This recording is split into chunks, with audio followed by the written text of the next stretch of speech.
എപ്പോഴും അമ്മ എങ്ങനെയാ ഒരു കാലില്ലാതെ കുറ്റപ്പറോട്ടെങ്കിൽ അമ്മായി അമ്മമാരെ പോലെ. ഇത്രയും കാലം സമയത്ത് നേരത്തിനൊക്കെ കഴിച്ചില്ലേ, അപ്പൊ ഇനിയിപ്പൊ കൈ പൊള്ളിന്നൊക്കെ വരും. അത് ഞാൻ എന്താ ചെയ്തെന്ന് അമ്മയ്ക്ക് വല്ലതും അറിയോ? എപ്പോഴും ഇങ്ങനെ ചൊല്ലുന്നുണ്ട്.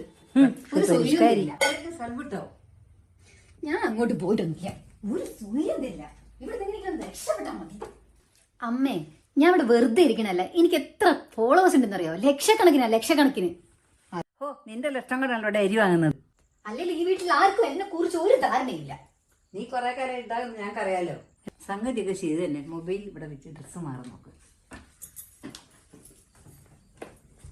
ഓ ഭഗവാനെ, ഇത് എന്നെ സമ്മതിച്ചാൽ അയ്യോ വണ്ടി വന്നല്ലോ.